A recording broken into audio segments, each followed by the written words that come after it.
Hello, everyone, and welcome into Coach Craig's Sports. This is the NBA DFS Core Pick video, Core Pick live stream for today, March 14th. So in this video, I'll be going through a recap of yesterday's picks, seeing how they turned out, looking over to the injuries in play for tonight's slate as well. It's an 8-game main slate, which is a little bit bigger slate for a Tuesday, but as we get closer to the end of the season, obviously that changes around a little bit. And then going over to both DraftKings and FanDuel and talking about my core picks for today. Although those picks are always subject to change as we do get through more news throughout the day.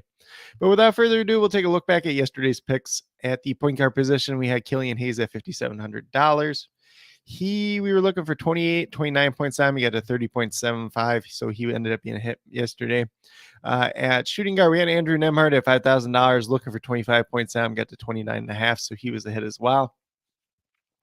Then we get down to small forward with Chris Duarte. He ended up starting yesterday for the Pacers, only ended up playing 24 minutes at $4,200. You're looking for 21.7, got to 14.25.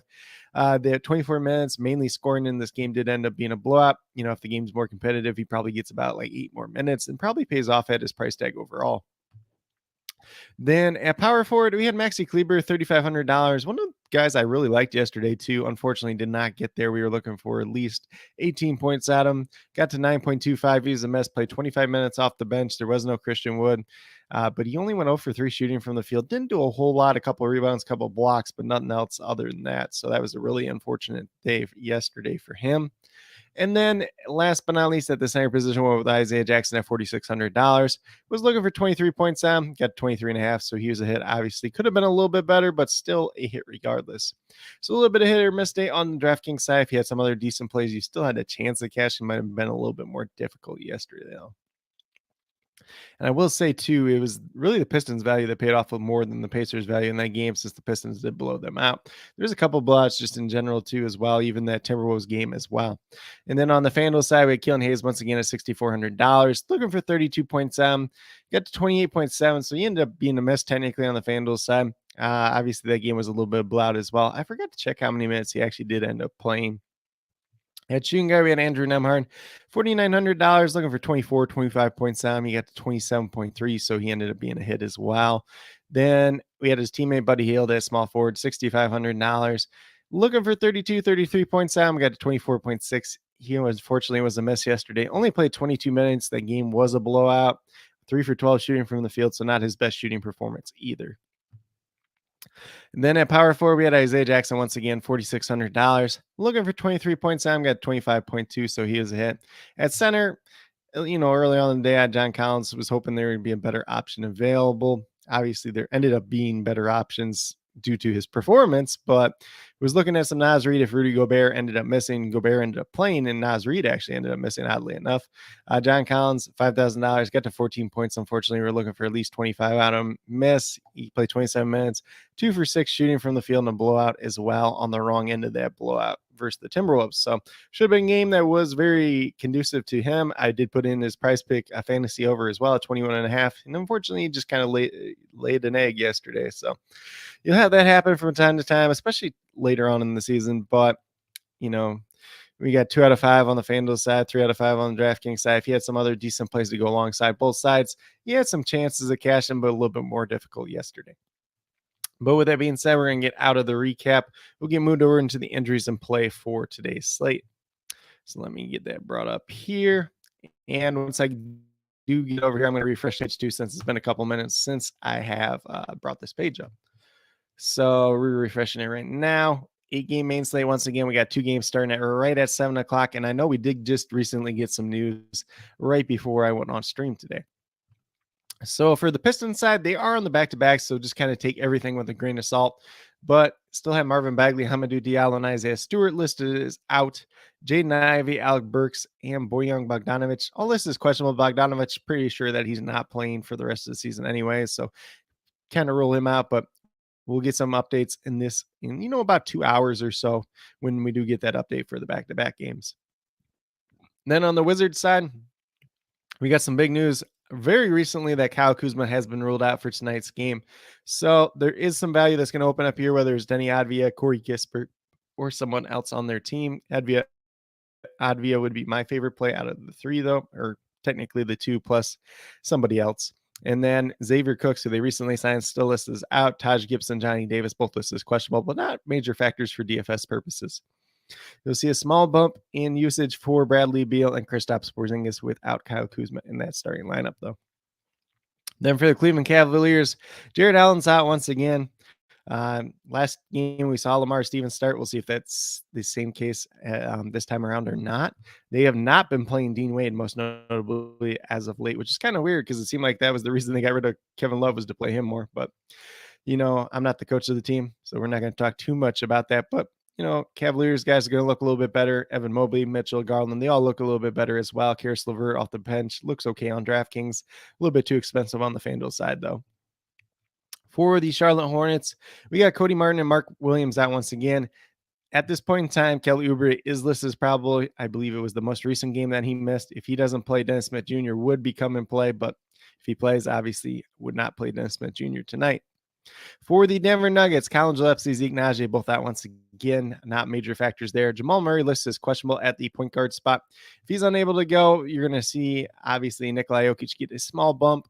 Aaron Gordon will get a bump. And then Bruce Brown, if he's in that starting lineup, becomes an interesting play as well. They also do have Reggie Jackson off the bench, who has a probable status of his own. So we'll see how that all shakes out. And then on the opposite side of that game, we have the Toronto Raptors with Delano Blant listed as doubtful, but not a major factor for DFS purposes. Moving on to the Lakers, LeBron James, Mo Bamba, both out once again. Anthony Davis is probable. So no changes here with your team tonight. It's a pretty standard rotation, pretty standard run for these guys, I would assume. And then for the Pelicans, we have Jose Alvarado, EJ Liddell, Zion Williamson, all listed out. Brandon Ingram listed as questionable, and he's missed like the past 2 games.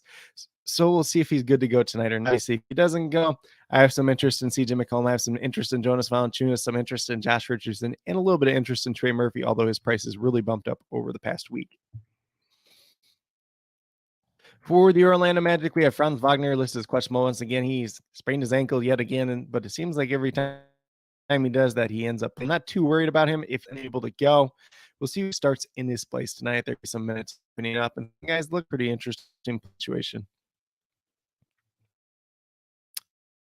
For the San Antonio, they for about all of the team. They get all their guys back. One of the videos, I'm which one was off the top of my head now. But they're back to having guys out once again. Romeo Langford, Trey Jones, Malachi Brannon. Kem Birch has been out for a while anyways. I don't think he's played with them since he got traded to the team. Not sure why they didn't buy him out, but that's a whole different story for another day. Probably just how his contract is set up at this point in time. But then we have Jeremy Sohan and Kellen Johnson, both listed as questionable play. Both did not play in the most recent game. If they're both out, Doug McDermott gets some interest. Keta Bates-Diop will see some extra run as well. And then Devontae Graham's going to look pretty good as kind of the lone point guard option remaining. They do have Blake Wesley, who recently came back up from the G League. And then Devin Vassell could see a usage bump if Keldon Johnson does not play once again today. For the Brooklyn Nets, just Ben Simmons listed as questionable. He's been out for quite some time, so he's out once again. He does end up playing. Nick Claxton looks a little bit worse today. And then for the Oklahoma City side, we just got Povachevsky out once again. Then we move down to the late games. We have the Milwaukee Bucks, who are on the back-to-back, so we have to follow their injury news throughout the day. At this point in time, we have Joe Ingles listed as probable, who sat out the front end of the back-to-back, and Chris Middleton listed as questionable. It's safe to assume that he's out for tonight's game. The biggest piece that we're going to be watching in this game is Giannis to see if he sits on the back-to-back or not, since he most recently missed 2 straight games and then played last night. So that'll be an interesting one to see on the Sun side. They're also on the back-to-back, but safe to assume that Kevin Durant and Landry Shamet probably both out once again. If anybody else rests, we'll keep an update on that throughout the day. And then we move over to the last game of the night. New York Knicks have Jalen Brunson listed as doubtful. So Manuel quickly in the starting lineup once again. See a big bump up for RJ Barrett once again. RJ Barrett's my favorite guy to target when Jalen Brunson's out because he takes over a little bit more usage, a little bit more ball handling just in general, even though quickly is out there on the floor as well. Then for the Portland Trailblazers, we have Justice Winslow and Baji both out once again. And then we have Jeremy Grant and Damian Lillard both listed as questionable. If one or two of these miss, Anthony Simons is going to look really good. If they both play, then Simon's not so good, but there is opportunities there for this team, just depending on how the starting lineup shakes out and whether Lillard or Grant both play. I'm on the side of leaning that Lillard will be out tonight with his calf injury. Most players typically miss at least 2 games with a calf injury. Got a little bit of something in my throat, a little drying up, so I'm going to try to take a drink, and then we'll get moved over to DraftKings and talk about the core picks over there.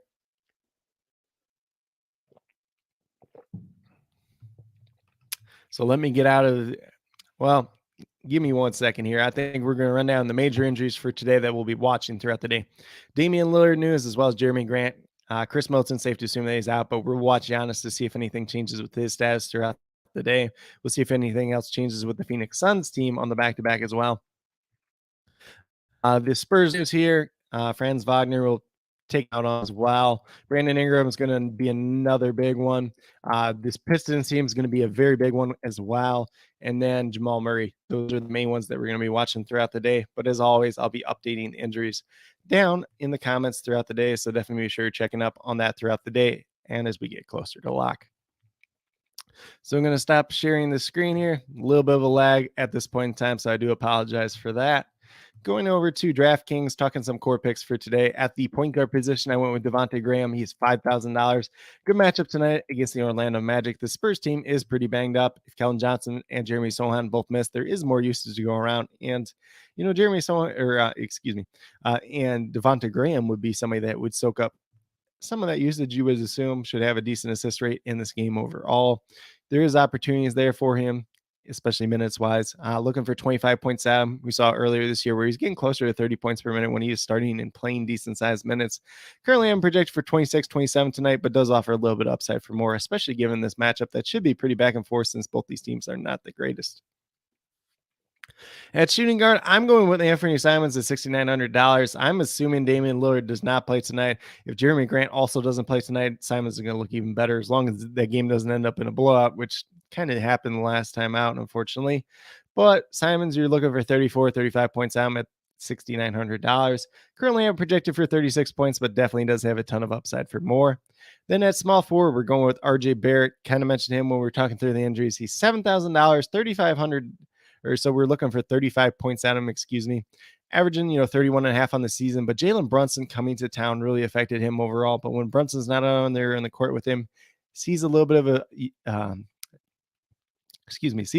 usage bump, sees a little bit of ball handling duties, a little bit of assist bump as well. Going against Portland tonight should be a pretty favorable matchup as well. Currently have him projected for 37 points tonight. Does have some upside for more, as well as we've seen in recent games without Jalen Brunson in the lineup.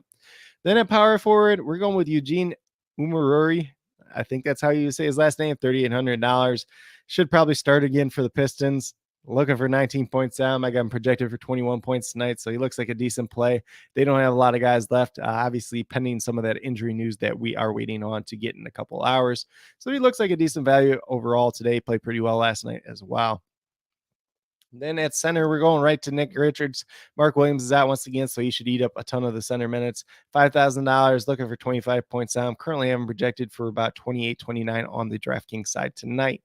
But with that being said, if you go with these 5 players that I do have listed here, you have $22,300 remaining, just over $7,400 per player remaining.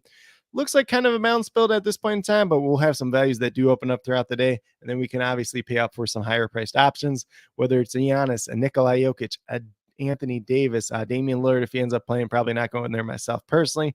Devin Booker would be another guy of interest, especially in GPP formats. A lot of different options that are available tonight on tonight's slate overall. But with that being said, we'll get moved over to FanDuel and talk about my picks over there as well. So let me get that pulled up here real quick. So on the FanDuel side, obviously the pricing is tighter because it is FanDuel and it's the way it is pretty much at this point in time. I don't assume that it's going to change anytime soon. But at the point guard position, CJ McCollum going against the Lakers tonight. Pretty good matchup, pace up spot. $8,400. Pretty decent price tag for him overall. For 42 points is what we're looking for out of him. Averaging 37 points per game at this point in time. Currently, I'm projected for 41 tonight. Offers some pretty good upside, especially if Brandon Ingram is out once again. Obviously, that's a little bit of a revenge spot if you're into that type of narrative for Brandon Ingram tonight against the Lakers, obviously, since they traded him in that Anthony Davis trade. So maybe there is some leverage for him to play tonight. But I think the Pelicans are going to try to rest him once again. So CJ McCollum, probably the biggest beneficiary out of the group for that once again, and that very good matchup overall. Then at shooting guard, went with Terry Rozier. This was the hardest position for me today. I was going to say I like Umaruri once again, because when I was doing the projections this morning, it was saying $4,400 price tag. Then it's like FanDuel's like, oh, we added him today, and the price tag was $5,000. So I don't really like him at that spot. Has some upside, more of a GPP play than anything at that point. But without getting too far down that rabbit hole, we got Terry Rozier here at $8,500. Looking for 42, 43 points at him. Cleveland's a tough matchup, but he is in that point guard role, getting some assists, pretty much taking any shot he wants at this point in time with the way the Charlotte Hornets team looks. If Kelly Oubre is out once again, looks even better for him tonight. Currently, I'm projected for 41, 42 points. So decent value at this point in time, but we should have some other values that do open up throughout the day. So initial core could very much change, especially on the FanDuel side tonight. Then at shooting guard, we have RJ Barrett, $7,200. We're looking for 36 points down. He's essentially averaging 30 so far on the season. There is no Jalen Brunson. Most likely, once again, he's got that doubtful tag. RJ Barrett has really benefited in his absence once again. Don't really want to talk too much more about that. Kind of went over in the injuries, went over on DraftKings. If you don't get the point by now, RJ Barrett's a good play without Jalen Brunson. End of story. And unless he gets up to like $8,000 or something, we're going to keep playing him. So decent matchup against Portland tonight. Obviously looking for 36 points. I'm still having projected for 37 on FanDuel as well, but does offer some upside for more as well.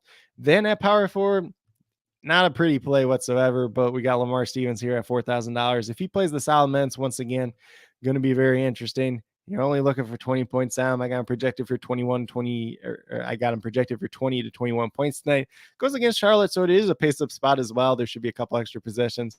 Should maybe help him out. He's not the greatest player in the world, but when you need a cheap value option, doesn't look too bad at this point in time. Then last but not least, we're going to Nick Richards. Obviously is quite more expensive on the FanDuel side tonight. $6,200, looking for 31 points down. On the FanDuel side, currently I'm projected for 29 to 30. Hopefully there's some other value that does open up at the center position throughout the day, or just in general, so we could pay up to somebody like an Anthony Davis, Nikola Jokic, that projects a little bit better and does offer a little bit better ceiling as well. But with that being said, if you go with these 5 players that I do have on the FanDuel side for today, you have $25,700 remaining, just over $6,400 per player. So obviously that value that does pop up throughout the day as we get more news is going to be very vital, especially on the FanDuel side today. But a lot of different ways that we can build. If you're trying to pay up for different players, you can definitely do that as well. But with that being said, I'll have that injury news down in the comments throughout the day as it becomes available. Make sure you're checking up on that as we get closer to lock. And then about 20 to 30 minutes prior to lock, I'll have that updated core out as well. But with that being said, that's pretty much what I do have for the core picks for both FanDuel and DraftKings for today for March 14th. If you guys have any questions, feel free to leave them in the comments and get back to you as quickly as possible. Also, be sure to note whether those questions are more FanDuel or DraftKings specific so I can just help you as quickly and efficiently as possible. And then with that being said, if you are brand new to my channel, haven't already done so, please consider subscribing. Definitely would appreciate it. Helps to build the community that we're trying to build here at Coach Craig Sports, which is one that's truly for you, the viewers, helping you with your DFS. We got NBA DFS going on right now. We got some XFL DFS going on right now. Was able to take down first place in both the quarter and dime contest for XFL last week. So the content's definitely out there. It helps me. Helps a couple other people that I've been talking to as well. It seems like people really enjoy it. So if that's something you're into or looking to get into, definitely be sure to check out that content. Probably will be doing a stream, doing a recap of week 4, and then talking a first look for week 5 XFL DFS later today as well. So definitely be sure to check that out. And then also, be sure to check out Prize Picks when I do put them up on my Twitter at Coach Craig Sport. It's not every day, but it's the days when I do like stuff. I can also try to put them down in the comments here on YouTube as well. But if you're brand new to Prize Picks, haven't already signed up before, use this promo code when you first sign up. You get you get 100% first match deposit, I believe up to $100. Helps you out a little bit, helps me out a little bit. And then Prize Picks is just a great platform to play on. If you're used to betting, if you're used to traditional parlays, it's a little bit different because you can play some flex plays. So if you play 3 of them, then you only have to get 2 right to make a profit. But if you get all 3 right, you get a slightly higher profit as opposed to traditional parlays where you have to get all 3 things right. But you can do up to 6 legs as well on any given bet or parlay, however you like to phrase it. So definitely an interesting opportunity there, like doing the fantasy scores for NBA overall. If you guys ever have any price pick questions in general, you just want a second opinion or thought about it, always feel free to message me, whether it's on YouTube or on Twitter over at Coach Craig Sport as well. But with that being said, that's really all I have for today's video, for today's live stream. Definitely appreciate everybody that did take the time out of their day to tune in. Definitely means a lot to me, and I hope that each and every one of you has a great rest of your day.